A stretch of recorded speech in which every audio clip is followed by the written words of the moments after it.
Report আমরা যদি লিখতে চাই তাহলে আমাকে প্রথম মনে রাখতে হবে যে রিপোর্টের ক্ষেত্রে আমাকে কি কি ব্যবহার করতে হবে। এক নম্বরও হেডলাইন, সাব হেডলাইন। হেডলাইনের ক্ষেত্রে মনে রাখতে হবে যে যেন দুই রকমের হেডলাইন আমরা সাধারণত লিখে থাকি। এক ধরনের হেডলাইন আছে হলো সরাসরি প্রকাশ করে, আর একটা হলো কি অ্যাবস্ট্রাক্ট হেডলাইন, মানে হেডলাইন দেখে আসলে বোঝা যাচ্ছে না যে কি বলা হচ্ছে।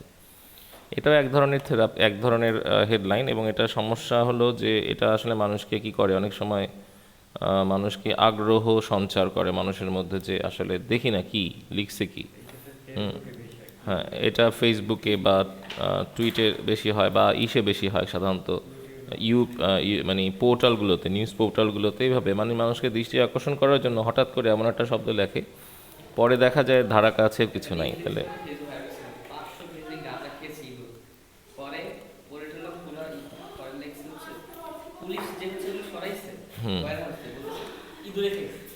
আচ্ছা, তো যাই হোক এইভাবেই কিন্তু আসলে দৃষ্টি আকর্ষণ করার জন্য এটা করা হয়ে থাকে। তো আমরা, হ্যাঁ অনুসলাম বসো। 70% work of main structure of Padma bridge completed. Padma কিন্তু উচ্চারণ হবে পদ্মা, তাই না? আচ্ছা, তাহলে এই গেল হলো আমার হেডলাইন। এখন হেডলাইনের পাশাপাশি আর একটা সাব হেডলাইনও আমরা ব্যবহার করতে পারি ইচ্ছা করলে। তো সাব হেডলাইনে আসলে একটু দেওয়া যেত, পরিসংখ্যান দেওয়া যেত, এত ক্রোড় টাকা বা এইভাবে দেওয়া যেত। এরপরে হলো একটা কী ব্যবহার করলাম তারপরে বলো তো, তারপরে ব্যবহার করলাম যে নিউজ রিপোর্টার তার নাম। এটাকে ব্যবহার করলেও চলে, না করলেও কোনো সমস্যা নেই। তবে এই ক্ষেত্রে যেটা আমি হেডলাইনের ক্ষেত্রে আর একটা জিনিস বলেছিলাম যে আসলে হেডলাইনে যখন আমরা হেড ওয়ার্ডগুলো ব্যবহার করব তখন বড় হাতের হবে, কিন্তু আমি এখানে দেখতে পাচ্ছি যে 70% work on the main structure of the Padma bridge completed. এখানে পদ্মা ব্রিজ ছাড়া বাদ বাকি সবই ছোট হাতের, কারণ এটার ফোকাস হলো পদ্মা ব্রিজ। তাহলে এই গেল, এইভাবে লেখা যেতে পারে। তারপরে আমরা পত্রিকার নাম এবং তাদের দিব, তাই তো, ডেট দিব। তো এই ক্ষেত্রে এর পরে যেটা হবে তাকে আমরা বলবো লিড।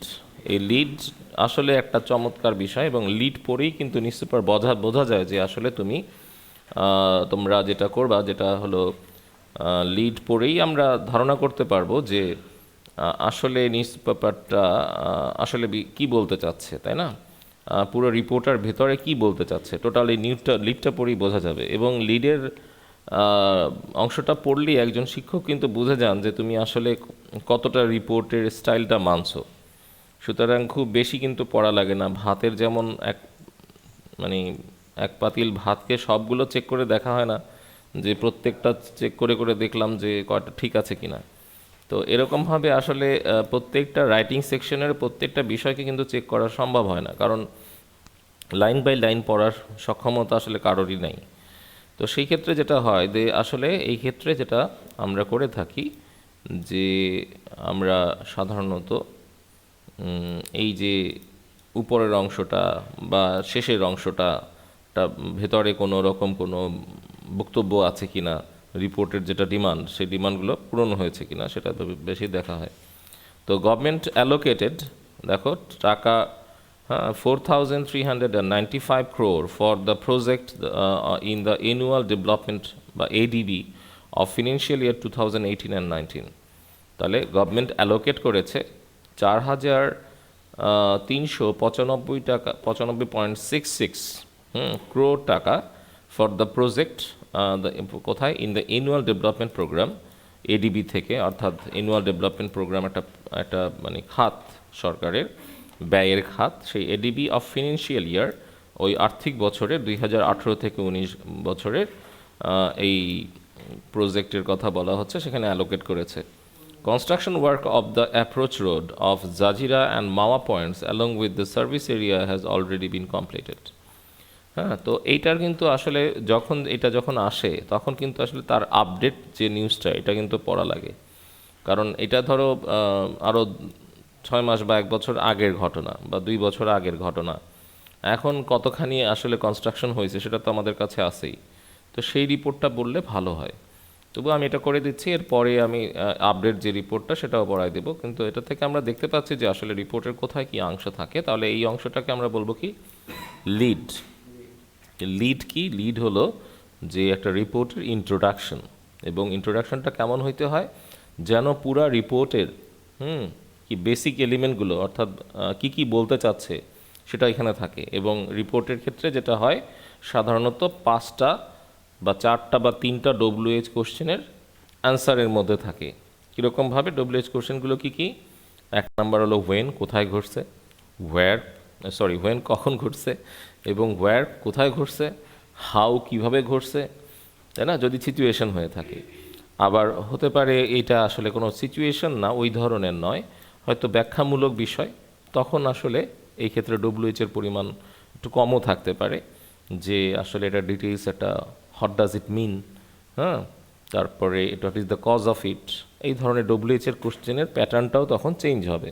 কিন্তু এই ডব্লিউএইচ কোশ্চেনের মানে 4টা 5টা 6টা, হ্যাঁ, ডব্লিউএইচ কোশ্চেনের আনসার কিন্তু এর মধ্যে থেকে আমার থাকতে হবে।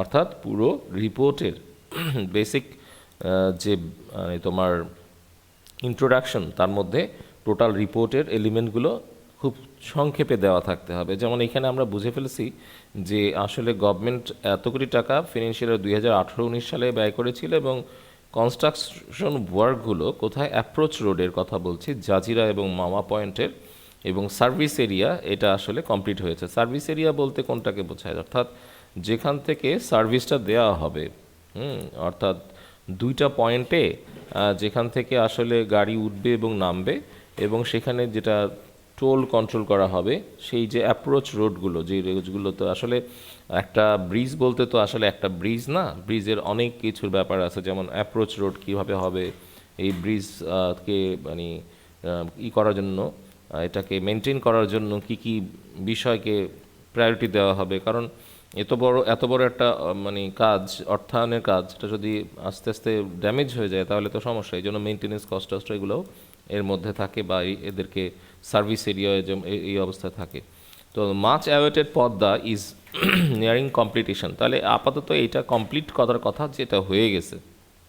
এবং much awaited Padma, much awaited মানে হলো অনেক দিনের আকাঙ্ক্ষিত, অনেক দিনের প্রতীক্ষিত, বহুল প্রতীক্ষিত সেই Padma bridge is nearing completion, মানে এটা খুব কাছাকাছি চলে আসে শেষ পর্যায়ের। অ্যাজ 70%, যেহেতু 70% construction of the main structure of the 6.15 kilometer long bridge has already been completed, এটা প্রায় কমপ্লিট হয়ে গেছে। Padma multipurpose bridge project director M Saiful Islam Shafiqul Islam confirmed the news over the phone on Saturday, reports BBS Bangladesh সংবাদ সংস্থা, BSS sorry. Padma multipurpose bridge project director, অর্থাৎ এই যে শুরু হলো আমাদের রিপোর্টের বেসিক এলিমেন্টগুলো, যে আসলে রিপোর্টের মধ্যে অবশ্যই কি থাকতে হবে, সংশ্লিষ্ট ব্যক্তিদের বক্তব্য থাকতে হবে। এখানে তোমার নিজস্ব কোনো বক্তব্য প্রকাশ করা যাবে না। You cannot express your own ideology, your own comments there, তাই না। এখানে আসলে তোমার নিজস্ব কোনো কমেন্টস তুমি এখানে কি করতে পারবে না, ইনপুট দিতে পারবে না, because you don't have any, reporter don't have any views, অর্থাৎ the reporter can't have any specific views, অর্থাৎ তার নিজস্ব কোনো পার্সোনাল ভিউ আসলে এর মধ্যে রিপোর্টের মধ্যে দেওয়া যাবে না। তো সেই ক্ষেত্রে বলতে হবে যে আসলে Padma multipurpose bridge project director Shafiqul Islam, সত্যিকার অর্থে তার নাম শফিকুল ইসলাম ছিল আর কি, কনফার্ম দ্য নিউজ ওভার ফোনের মাধ্যমে তিনি, ওভার ফোন মানে কি, ওভার দ্য ফোন মানে হলো ফোনের মাধ্যমে কনফার্ম করা, ওয়ান স্যাটারডে রিপোর্ট বিএসএস হলো বাংলাদেশ সংবাদ সংস্থা, সেটা রিপোর্ট করেছে। হি সেইড অর্থাৎ এগুলো হলো confirmed report agency, news agency. তো এই নিউজ এজেন্সিটা না থাকলে আসলে তুমি বুঝবা যে এই রিপোর্টের কোনো মাথামুন্ডু নাই। ফেসবুকে প্রতিদিন সারাদিন অনেক রকমের রিপোর্ট বের হয়, all the reports are not verified. তো ভেরিফাইড নিউজ পোর্টাল বা ভেরিফাইড নিউজ এজেন্সির রিপোর্ট ছাড়া আসলে কোনো রিপোর্টই গ্রহণযোগ্য নয়। যেমন CNN, BBC, আল জাজিরা অথবা BSS, হ্যাঁ, এপি, এগুলো যে কোনো একটা তোমার বা এই ধরনের যারা আছে সারা ওয়ার্ল্ডে, যাদেরকে আসলে কি আছে, they have the authority to express their news, মানে কনফার্মেশন অফ দ্য নিউজ, তারা আসলে ফুল কনফার্ম না হয়ে কোনো নিউজকে কি করে না, পাবলিকলি টেলিকাস্ট করে না বা পাবলিকলি এক্সপ্রেস করে না, তাই না। তো সুতরাং এগুলোর অবশ্যই তোমাকে সেই রিপোর্টের সোর্স বলতে হবে, যে তুমি পাইলা এটা কোথায় পাইলা, বা পুলিশ বলছে বা কিছু হয়েছে সেটা বলতে হবে। হি সেইড, সে বলেছে। আসলে আমরা কিন্তু তার কথাকে বক্তব্য করে আমরা তথ্যগুলো দিচ্ছি। আমি কিন্তু তথ্যগুলো দিতে পারবো না যে the overall progress of the work project is 60% সোফার, এত পর্যন্ত 60% হয়ে গেছে, এটা কিন্তু তুমি বলতে পারো না, because you are not the authority to say this. You have not the authority to say this, তোমার এটাকে বলার কোনো অথরিটি তোমার নাই। তাহলে কে বলেছে? সেই ভদ্রলোক বলেছে যে সমস্ত overall progress of the work of the project is 60% and সোফার, and 60,795.80 crore has been spent for the 30,193 crore project. অর্থাৎ সাধারণত কথাটা বলা হচ্ছে যে 16,795 crore টাকা অলরেডি খরচ হয়ে গেছে, এবং এত টাকা যেটা হলো পরিপূর্ণভাবে 30,193 কোটি টাকার প্রজেক্ট। সেই প্রজেক্টের কত টাকা? 16,795 crore টাকা খরচ হয়ে গেছে। প্যাসিভ ভয়েস আছে হ্যাজ বিন স্পেন্ট, এটা একটু দেখো, মানে কনফার্ম করো যে হ্যাজ বিন স্পেন্টই তুমি লিখেছো। হ্যাজ স্পেন্ট আবার লেখার মানে এগুলো একটু কিন্তু প্রমিনেন্ট বিষয়, যে আসলে তুমি প্যাসিভ ভয়েস, অ্যাক্টিভ ভয়েস এগুলো যদি শুধু প্রয়োজনের খাতিরেই শিখবা, গ্রামারের জন্যই শিখবা, সেটা না। আসলে গ্রামার তো ব্যবহার করতে হবে। তো সো এইগুলা ব্যবহার থেকে শেখাটা সবচেয়ে ভালো। We have finished our preparation work on both sides on the Podda Bridge, as Prime Minister Sheikh Hasina is set to visit the Podda to integrate the railway link tomorrow, Sunday. Shafiq further added. অথবা Shafiq further informed, তথ্য দিল যে আমরা আমাদের preparation বা প্রস্তুতি শেষ করে ফেলেছি দুই সাইডেই পদ্মা রিভার অ্যাজ, যেহেতু prime minister Sheikh Hasina is set to visit the, set to অর্থ কি, যে সে আসলে যাত্রা শুরু করেছে ভিজিট করা পদ্মা ব্রিজ, টু ইনোগ্রেট মানে হলো উদ্বোধন করতে, দ্য রেলওয়ে লিঙ্ক টুমরো, আগামীকাল সানডেতে। এবং শফিক ফার্দার অ্যাডেড, শফিক পরবর্তীতে অ্যাড করেছে, the river training is also progressing first. River training বলতে কি বুঝি? নদী শাসন আসলে প্রচুর দ্রুত গতিতে চলছে। রিভার ট্রেনিং মনে রাখো, is also progressing fast, and over 40% work has been completed.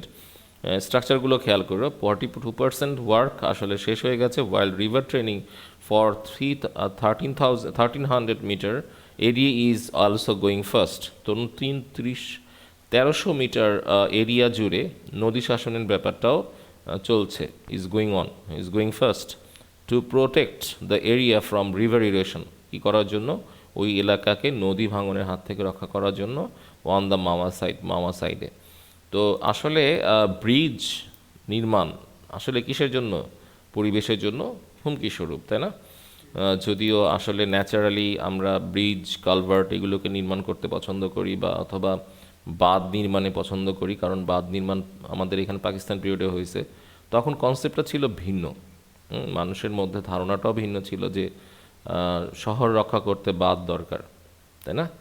কিন্তু বর্তমানে কিন্তু উন্নত বিশ্বে কিন্তু ব্রিজ তৈরি করা অত বেশি হয় না, মানে ওই নদীপথটা কিন্তু দ্রুতগামী যে কোনো যানবাহন দিয়ে দিলে তাহলে নদীপথের সময়টা কমে যায়, কিন্তু নদীর সৌন্দর্যটা নষ্ট করে ব্রিজ করার কিন্তু আসলে তারা পরিপন্থী, বুঝছো তো?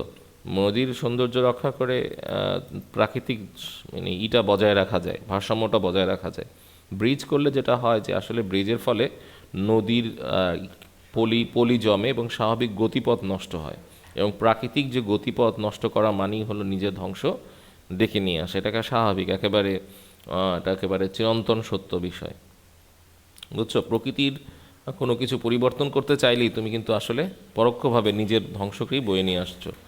তো এটাই করা হচ্ছে আর কি। আসলে নদী শাসন করা দরকার হয় যখন আমরা ব্রিজ করি, কারণ এতে না হলে ভাঙন প্রচুর বেড়ে যায়। স্রোত যখন অন্যদিকে ডাইভার্ট হয় তখন দেখা যায় সেখানেটা ভাঙন তৈরি হয়। তো এটার জন্য আসলে প্রচুর গতিতে মাওয়া সাইডে আসলে রিভার ইরোশন বা নদী ভাঙন কমানোর জন্য প্রস্তুতি চলছিল। এবং the project director of said, our target is to complete the construction, আমাদের টার্গেট হলো কনস্ট্রাকশন শেষ করা পদ্মা ব্রিজের ইন টাইম, সময় মতো, and we are working hard to ensure quality of the construction work, আমরা কাজ করে যাচ্ছি নিশ্চিত করতে গুণগত মান অফ দ্য কনস্ট্রাকশনের কাজে। With the installation of the fifth span of bridge in June, over 775 meter of the main bridge is now visible. হ্যাঁ, উইথ দ্য ইনস্টলেশন, এই ইনস্টলেশনের সাথে সাথে, ইনস্টলেশন মানে কি, স্থাপন করার সাথে সাথে, অফ দ্য ফিফথ স্পান, পঞ্চম স্পান অফ দ্য ব্রিজের ইন জুন মাসে, over 775 metre, 775 metre of the main bridge, প্রধান ব্রিজের, ইজ নাও ভিজিবল, এটা হলো এখন দৃশ্যমান। She said each span of the bridge, তিনি বলেছেন যে প্রত্যেকটা span of the bridge is 150 metre and long, and total 41 span will be installed on 42 pillars. 42টা পিলারে 41টা span তৈরি করা হবে, এবং 6 spans of the bridge has been installed so far. এখন পর্যন্ত মাত্র 6টি স্পান তৈরি করা হয়েছে, he added, তিনি ঘোষণা করে দিয়েছেন। The Prime Minister inaugurated the main bridge construction and the river training work at Jajira, Shariatpur and Mawa in Munshigঞ্জ on December 12 in 2015. 2015 সালে মুন্সিগঞ্জ ডিসেম্বরের 15 তারিখে এটা প্রাইম মিনিস্টার আসলে ইনোগ্রেট করেছিলেন। এর আগে মেইন ব্রিজ কনস্ট্রাকশনের মূল কাজ এবং রিভার ট্রেনিংয়ের যে ওয়ার্ক, সেই কটাকে তিনি উদ্বোধন করেছিলেন 12 তারিখে ডিসেম্বরের 2015 সালে। তো এইগুলো হলো এই ধরনের এক ধরনের নিউজ আছে। ঠিক একই পাশে দেখো একটা ছোট্ট আর একটা নিউজ ব্যবহার করা হয়েছে, সেটা হলো Quader said GDP to increase 2% due to Padma bridge. এটা কিন্তু আমরা অ্যাড করব তখনই যখন আসলে পদ্মা ব্রিজের ফিনান্সিয়াল সাইডটাকে যুক্ত করা হবে। তো এই ক্ষেত্রে এইটুকু সাথে যুক্ত করে দিব যে transport bridge minister Obaidul Quader on Saturday also said that the GDP rate of the country will be increased by 1.5 to 2% after completion of the Padma bridge. Padma bridge যদি কমপ্লিট হয় সেক্ষেত্রে জিডিপিতে আমাদের প্রায় 1.5 থেকে 2% জিডিপি বৃদ্ধি পাবে। এবং সে আসলে রিপোর্টারদের কথা বলছিল while attending a public rally and Kanthalbaria ঘাট, শিবচর উপজেলা মাদারীপুর যখন তিনি কথা বলছিলেন। তো এইটা আসলে এই অংশটা আসলে আমরা খুব বেশি পড়বো, অবশ্যই পড়বো, কিন্তু আসলে সব জায়গায় লিখবো না, কারণ এটা সেম রিপোর্ট না, ঠিক আছে, এটা ডিফারেন্ট রিপোর্ট, এটা এভাবেও আসতে পারে, তাই আর কি এর সাথে অ্যাডিশন দেওয়া হয়েছে। তো এরকম রিপোর্ট আসলে একই বিষয়ের উপরে বিভিন্ন রকম রিপোর্ট আসতে পারে। রোহিঙ্জার থেকে যেমন রিপোর্ট বিভিন্ন রকম হতে পারে, রোহিঙ্জা ক্যাম্পে বিশৃঙ্খলা হয়েছে সেটা সম্পর্কে রিপোর্ট আসতে পারে। তারপর মায়ানমার থেকে তাদেরকে বের করে দেওয়া হয়েছে, মানবাত্মক জীবনযাপন করছে, সেটা সম্পর্কে একটা কী হতে পারে, রিপোর্ট হতে পারে। তো রিপোর্টের টপিকসটা আসলে ভালো করে খেয়াল করতে হবে। এবং এখানে অবশ্যই বিভিন্ন প্যারায় দেখো টপিকস চেঞ্জ হওয়ার সাথে সাথে প্যারা হয়ে গেছে, সেটা 1 লাইনের হোক আর 1.5 লাইনের হোক। অর্থাৎ একটা রিপোর্টে 8 থেকে 10টা প্যারা, 100 থেকে 150 প্যারা, যা খুশি করা যেতে পারে। তো সুতরাং আমরা অবশ্যই প্যারা করব, কমপক্ষে 5 থেকে 6টা প্যারা আমরা চেষ্টা করব করার, এবং 150 ওয়ার্ড থেকে 200 ওয়ার্ডের মধ্যে লেখার চেষ্টা করব। আসলে 150 ওয়ার্ডের বেশি যাওয়া লাগে না, তারপরে একটু বেশি দিয়ে দেওয়া যেতে পারে, দিলে ক্ষতি হয় না, কিন্তু বেশি কম দিলে একটু সমস্যা, কারণ সেই ক্ষেত্রে চোখে পড়ে যায়। তো রিপোর্টের এর চেয়ে বেশি আসলে তেমন কিছু বলার নাই, তবে যে জিনিসগুলো বললাম সেগুলো একটু মনে রাখতে হবে, এবং রিপোর্টের টপিকস খেয়াল করতে হবে যে আমি যেন টপিক্সের বাইরে না চলে যাই। বোঝা গেছে কথাটা? তাহলে এরকম প্রতিটা রিপোর্ট পড়তে কিন্তু আসলে আমাদের রিপোর্ট পড়ার স্কিলটা তৈরি হবে। তো থ্যাংক ইউ।